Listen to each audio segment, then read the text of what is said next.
Okay, I'm here with Terrence Jean-Jacques. He's fighting August 1st, Cage Warriors 126 in San Diego, and you can watch this fight on UFC Fight Pass. Terrence, how you doing today? I'm good. How are you, brother? I'm good.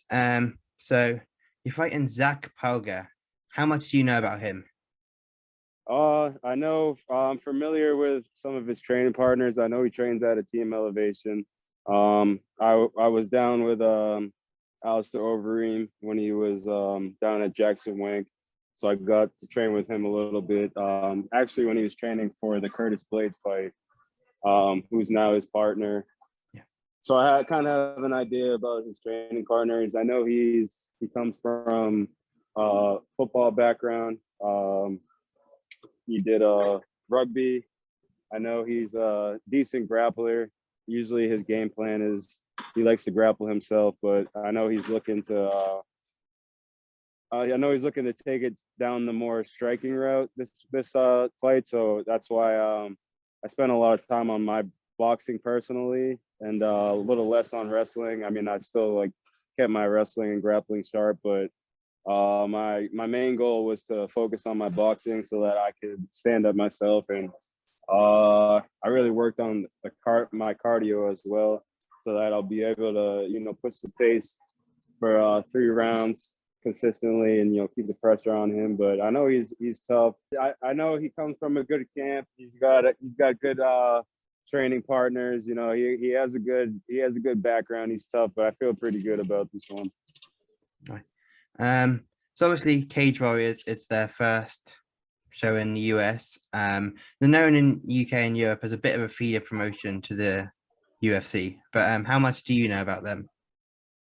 I actually don't. I mean, I know it's where Conor McGregor obviously was the double champ. I've seen a few of the guys that they had come out of there that went into the UFC, but I actually personally didn't know much about them until fairly recently. I watched some of their shows, and then I especially seen I started watching more fights once this fight came about, but I'm not really too familiar with them.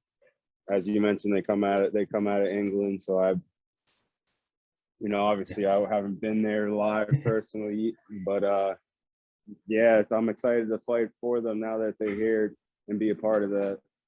Obviously, during the pandemic, we've seen fights made at shorter notice a lot of the time. So how long have you really had preparing for this fight? I think it was I found out about this 7 weeks ago, maybe. Yeah, maybe 6 or 7 weeks ago. Is that how you like it? Do you like that sort of length of preparation time in camp? Yeah, I mean it's pretty ideal for me. I think probably 8 to 6 weeks. I don't really like the short camps just because I want to make sure everything's right. My body's right. I'm at the weight that I need to be. And especially with quarantine and COVID, it was hard to going through the quarantine. It was hard to keep the weight down and find, with gyms being closed, to find the proper workouts and stuff like that. So but luckily I was able to get around to a lot of gyms this time around, and with 6 weeks it was actually perfect. I'm not too far from weight. And I'm still eating pretty good. Yeah. So it's definitely been a good enough time for me. And then I also don't like the extended amount of time because the wear and tear on the body, eventually it becomes taxing. So I think this was a perfect amount of time. You haven't fought since February last year. You've basically sat out the whole pandemic. Obviously you mentioned quarantine and things, but how do you feel you've improved and grown in that time away from the cage?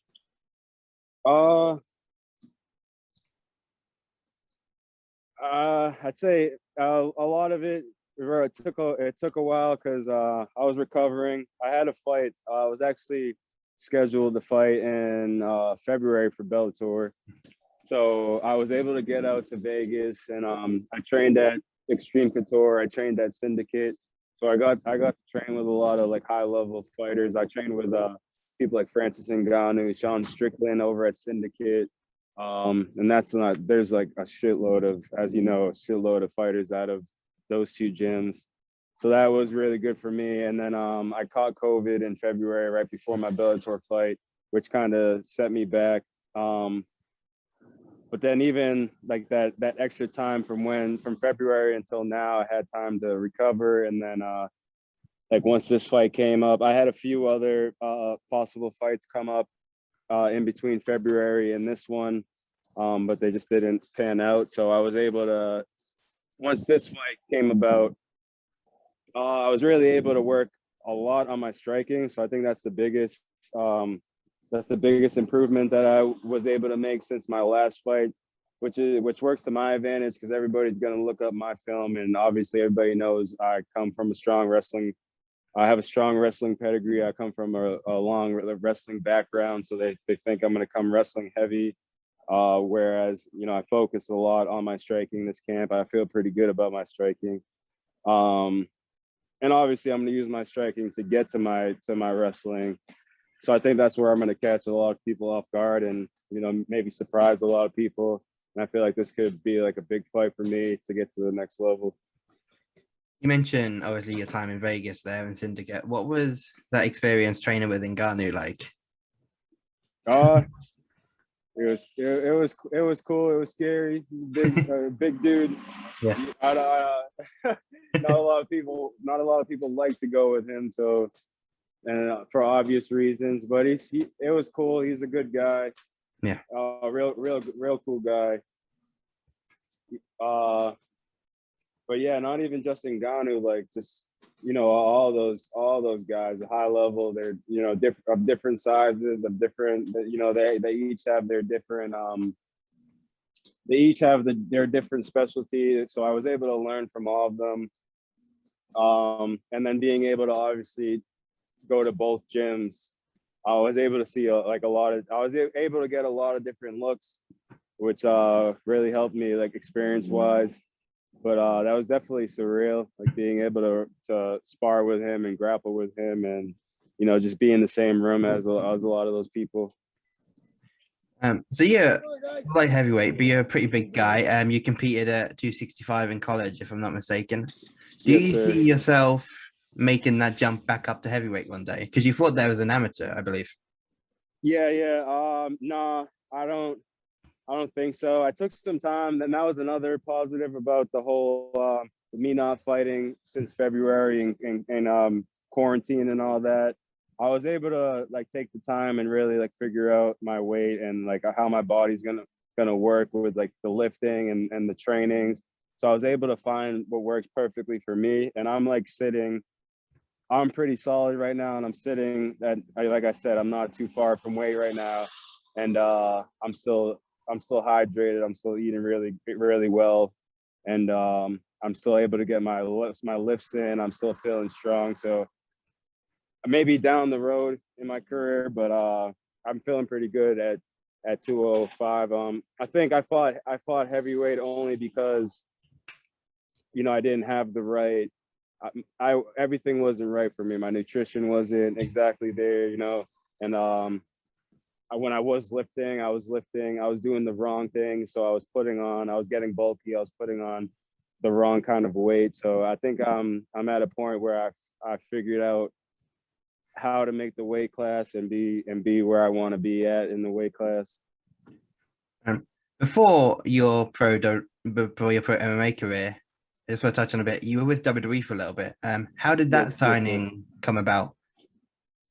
So in the WWE, they have different scouts for different sports, depending what you're doing. So me, obviously, I was wrestling, and they had a scout at one of the national tournaments, and he just gave me his recruiting card. I've always been a longtime fan of WWE, so I was like, hell yeah! I gave him a call. They invited me out to Orlando for a 3-day, I believe it was a 3-day tryout. I did the tryout, and then it was probably a few months later I ended up getting signed. And that's pretty much how it came about through collegiate wrestling. They recruited me, and then the rest was history. Who was it who scouted you? Do you know? Damn, I'm gonna Oh, Jerry Briscoe. Yeah, because I know Briscoe, yeah. I know he does a lot of the collegiate wrestling scouting they do. Yeah. He's a good guy too. Yeah. I almost got myself in trouble for forgetting blanking on his name. There was a strong signing group when you came in: Bianca Belair, Nikki Cross, Otis. Yeah. How did you find that training for the little while you were there? Uh,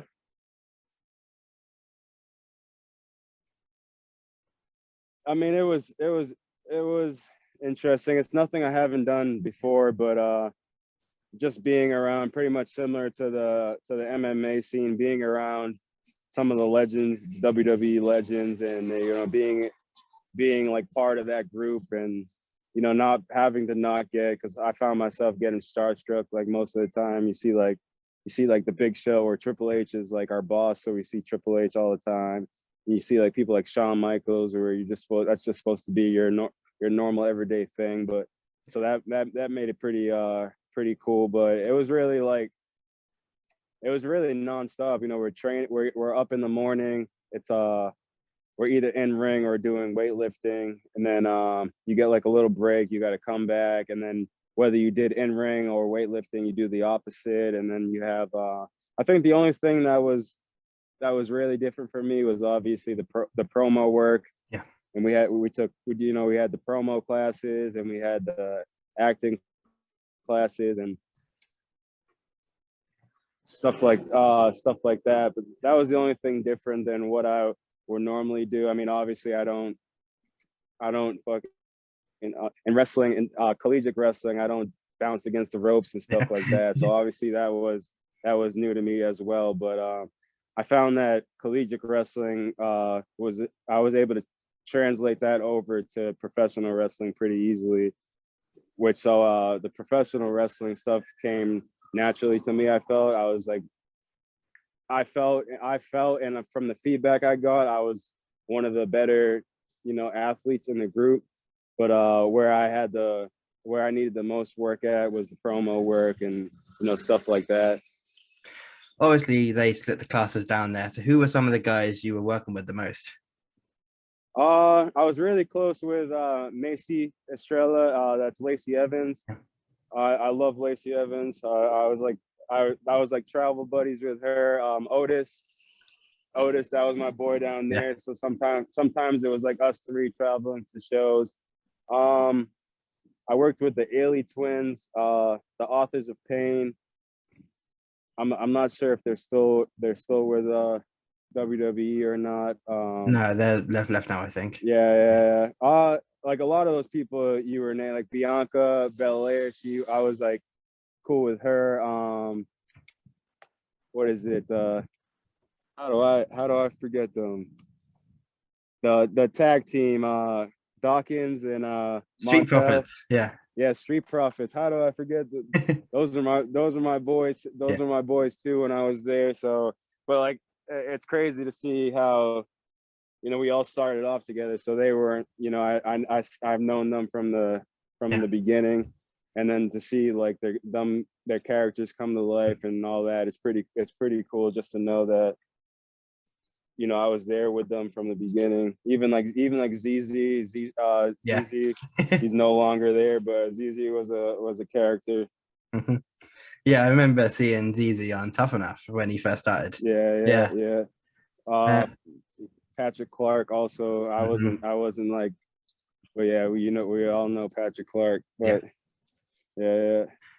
So when you left, was there any consideration of going out and wrestling on the indies, or were you wanting to focus on MMA then? So when I left, I had tore my meniscus on. It was a double tear on one knee, so I was out for a little while. So I wasn't really sure. I was out for like about.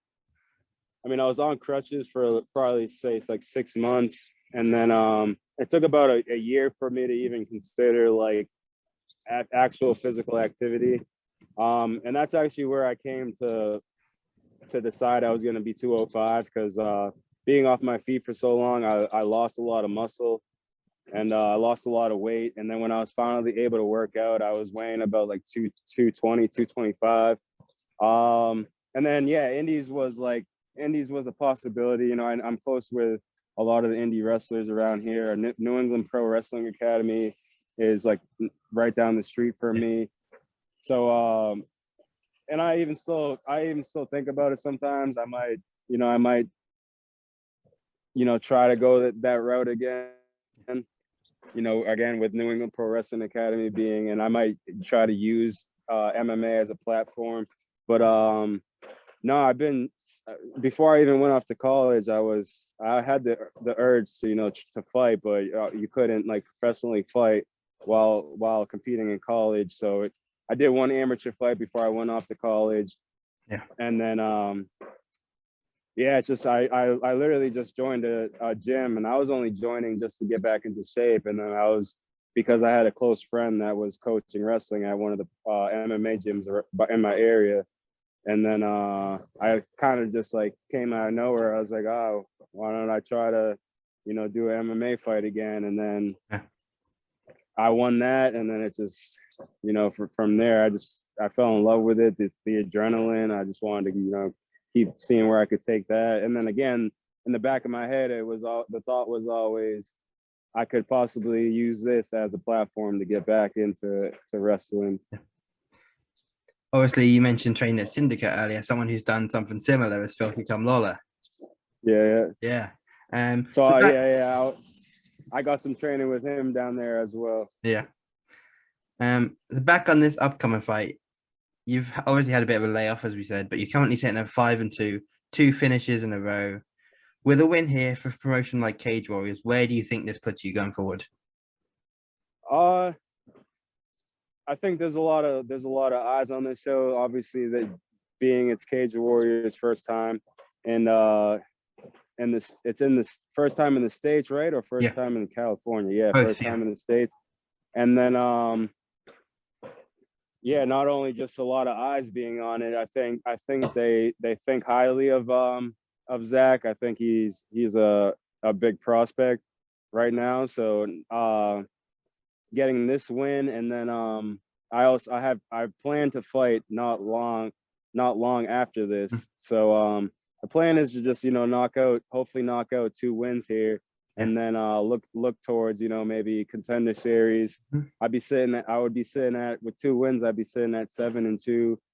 So I'd be looking at hopefully Contender Series or a Bellator fight in the future. Obviously, because I was already scheduled to have a Bellator belt, but that fell through. So that's kind of how I mapped it out is, bang this one out. Then I have another one in a month or so, and then on to something bigger. So let's say all goes well. 1 year from now, where do you see yourself being? I definitely see myself in the UFC. I can't see myself anywhere else. Yeah. Especially in a year's time. I've seen how much progress I've made in the past, 6 weeks.